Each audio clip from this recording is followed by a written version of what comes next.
Bonjour, mon nom est Jean-Sébastien Delisle, je suis le directeur du réseau TCL et j'ai préparé, avec l'aide de Kim Santerre, notre coordonnatrice, cette courte capsule afin de vous donner des nouvelles du réseau et solliciter votre participation.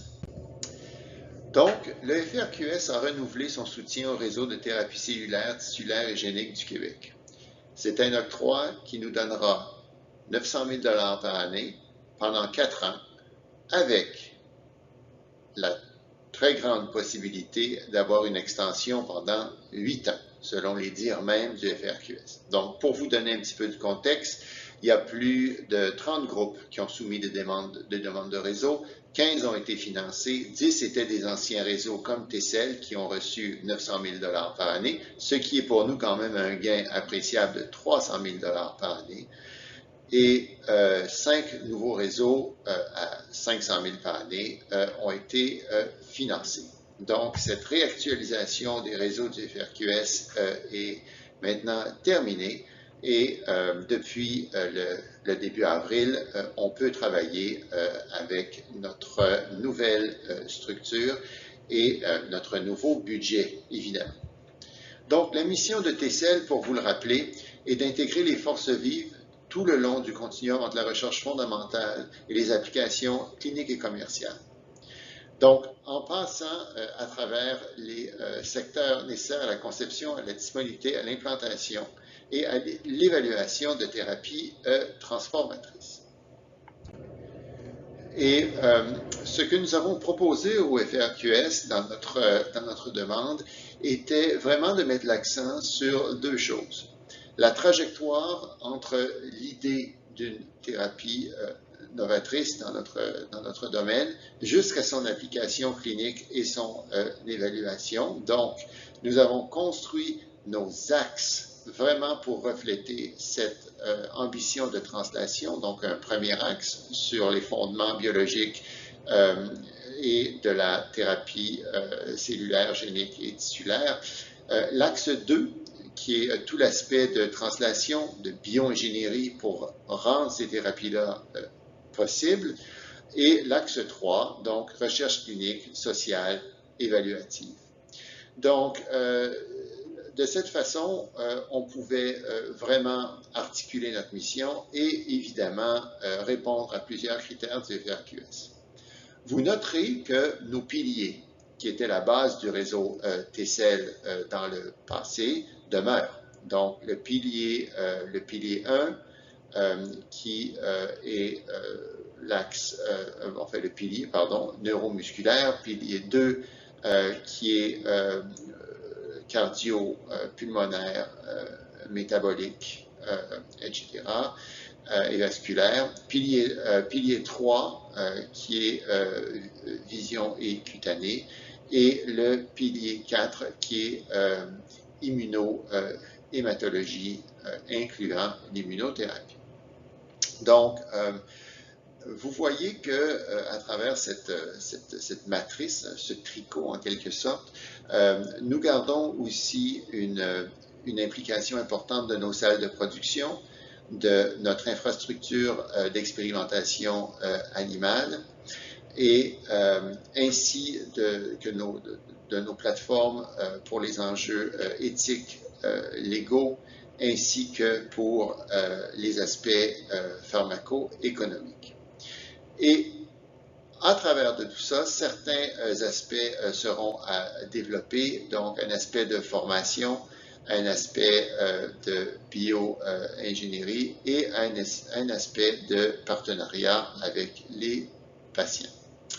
Donc, c'est ainsi qu'on aime articuler le réseau, le voir comme ça. Donc, certaines structures peuvent participer à tous les axes et contribuer à tous les piliers.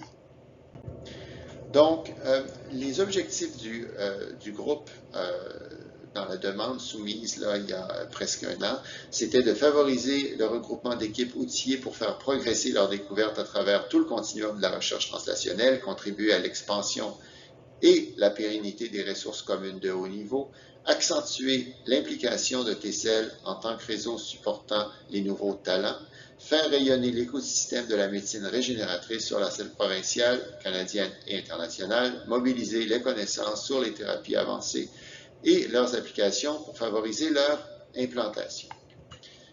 Les principaux postes budgétaires pour articuler cette vision-là et ces objectifs, bien, sont les suivants. Donc, il y aura toujours des initiatives structurantes, donc un peu d'argent pour des projets et le support aux talents qui ressembleront un petit peu à ce que nous faisions dans le passé, c'est-à-dire des projets à la hauteur de quelques dizaines de milliers de dollars qui mettaient en lien des gens de différentes institutions. Un aspect hyper important ici sera que ces projets-là devront s'inscrire de façon très nette, de façon transaxe, c'est-à-dire représenter une étape dans le continuum de la recherche translationnelle, de la découverte aux patients. Et aussi, de temps en temps, le sens inverse est permis aussi. Une observation chez des patients peut aussi amener à des recherches en sciences fondamentales. Les activités de concertation et de diffusion, les ressources communes, et on parle là principalement des plateformes dont je vous ai parlé et des salles de production cellulaire, et la gestion, coordination, là, qui représente le dernier poste budgétaire.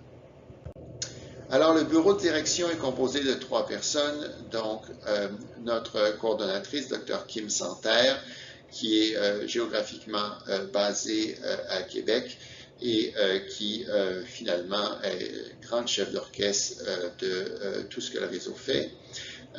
La directrice adjointe ou co-directrice est Dr. Corinne Osley du secteur de l'ingénierie de l'Université McGill et je suis le directeur Jean-Sébastien Delisle, hématologue, chercheur à l'hôpital Maisonneuve-Rosemont, greffeur de moelle osseuse et thérapeute immunocellulaire.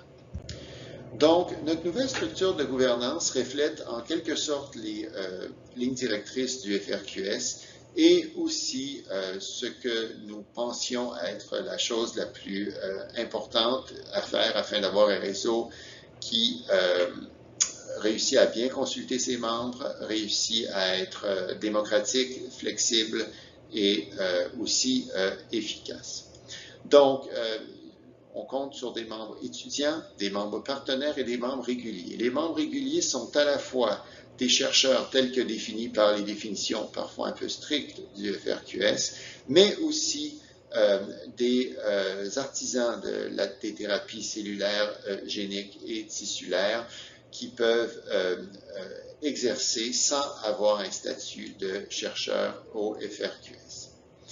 Donc, vous voyez que ce que nous voulons vraiment mettre en place de façon très rapide est le comité de direction et le comité scientifique parce que les autres comités dépendent de ces derniers. Donc, nous avons proposé de former un comité de partenariat avec les patients et le public, de vraiment mettre l'accent sur les nouveaux talents, de garder et même de bonifier un comité d'initiative étudiante afin de laisser aux étudiants dans le réseau une certaine forme d'autonomie et une capacité aussi de proposer des choses à l'entièreté du réseau. Nous avons aussi un comité aviseur international qui situe en quelque sorte le travail du réseau par rapport à ce qui se fait dans le monde et qui peut nous conseiller à la fois pour nos initiatives locales, nationales ou internationales. Donc, la description des comités. Le comité de direction va se réunir 2 fois par année. C'est vraiment un comité administratif, donc mise en place et révision des activités du réseau. S'assurer que les objectifs sont bien réalisés, l'approbation de la planification budgétaire et l'optimisation optimale du budget, Ensuite, le choix et l'évaluation des axes ressources communes, la nomination de leurs responsables après consultation avec les membres. Et une de ces consultations arrivera très bientôt. Révision des demandes d'adhésion au réseau et révision périodique de la charte, qui est notre document fondateur. Le comité scientifique, lui, est le cœur battant du réseau. 5 rencontres annuelles s'assurent que les orientations du réseau, les objectifs des différents axes soient respectés, va favoriser la création d'activités scientifiques et stimuler les échanges et la collaboration au sein du réseau, participer à l'évaluation scientifique et au suivi des initiatives structurantes, et produire des recommandations annuelles au comité de direction. C'est aussi le comité scientifique qui fait la promotion des enjeux d'équité, diversité et inclusion que nous voulons implanter dans toutes les strates et toutes les activités du réseau. Donc, les sous-comités qui dépendent du comité scientifique, et ça, nous l'avions bien précisé dans la demande, il y aura un sous-comité de priorisation. Donc, par priorisation, bien, le réseau pourra identifier des sujets où, par exemple, la mise en œuvre et la mise en commun de plusieurs membres du réseau sera nécessaire. Donc, par exemple, ça peut être de façon très concrète la planification d'une demande FCI multi-institutionnelle, par exemple. Ça pourrait être travailler à une demande d'octroi substantiel pour une étude clinique, par exemple. Et les priorisations vont être faites et vont être dynamiques selon l'évolution du champ de la thérapie cellulaire. Le sous-comité de formation et de développement des talents, donc nous cherchons à impliquer les chercheurs en début de carrière et les étudiants au maximum. Et nous croyons aussi être capables, enfin nous devons être capables de mettre sur pied ces comités-là au cours de l'année 2024. Ces comités sont indépendants du bureau de direction, donc c'est vraiment des comités de réflexion, des comités qui nourrissent et qui appuient le comité scientifique. Donc, il y a d'autres postes au sein de l'architecture de la gouvernance. Participants au comité scientifique sont les représentants des ressources communes. Et vous voyez les gens qui sont déjà impliqués par le biais, ou bien d'implications de longue date, ou bien par leur statut de co-demandeur lors de la demande de renouvellement du réseau au printemps dernier.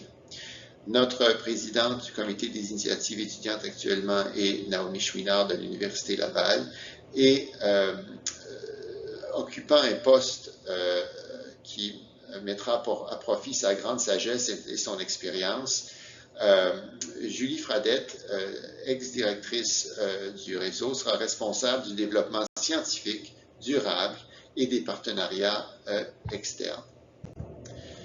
Alors, avant de vous présenter les postes où nous cherchons des candidats pour meubler la gouvernance du réseau, eh bien, je dois vous expliquer quel a été le processus. La première étape a été d'offrir aux gens qui étaient les co-demandeurs de la demande, vous savez, le FRQS nous demandait 20 CV et au moins 20 participants. Donc, nous avons demandé aux co-demandeurs où elles voulaient se porter candidat ou candidate. La deuxième étape sera des candidatures parmi le membership du réseau, membership actuel et membership aspirant. Donc, il est toujours temps de devenir membre du réseau TCL. Si vous êtes intéressé à vous impliquer dans un ou l'autre des comités, bien, vous pourrez poser toutes vos questions à Dr. Santerre, Kim Santerre, qui est notre coordonnatrice. Dossier de candidature, une lettre de motivation et un CV à jour, le format que vous voulez. Date limite pour postuler le 3 mai avant minuit. Et la présentation des candidatures du vote sera faite lors d'une assemblée extraordinaire qui sera tenue le 16 mai en matinée. Donc, nous vous laissons plus que 2 semaines là, pour réfléchir à ce qui vous intéresserait. Donc, au poste de comité de direction, nous avons à avoir chacun des axes bien représentés et chacun des piliers thématiques bien représentés. Donc, jusqu'à maintenant, les candidatures, et il est possible de postuler, là, même si une candidature est déjà présente. Donc, nous cherchons des candidats pour représenter les 3 axes, c'est-à-dire les fondements biologiques et modèles précliniques, la bioingénierie et la production clinique, et recherche clinique, sociale et évaluative. Pour les piliers, donc, nous avons des candidatures, des gens qui se sont manifestés.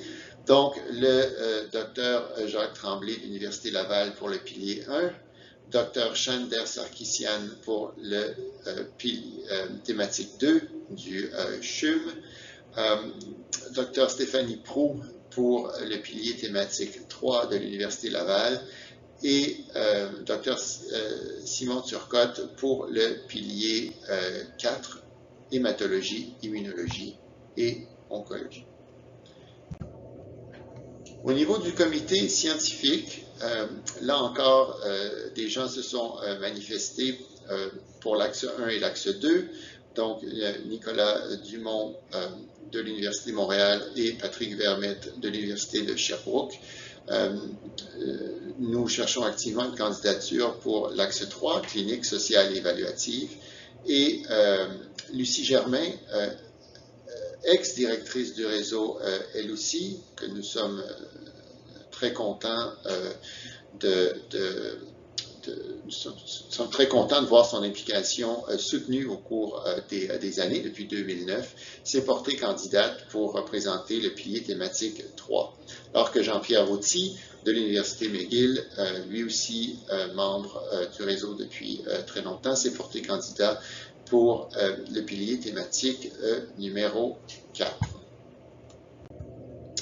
Alors, si vous avez des questions, je vous enjoins à joindre Dr. Kim Santerre, la coordonnatrice du réseau, et ainsi, on l'espère, vous pourrez joindre, et je m'adresse aux candidats potentiels surtout, mais aussi à tout le monde, joindre la gouvernance du réseau afin évidemment de mettre en place un programme de recherche qui est ambitieux, mais réaliste et dont les possibilités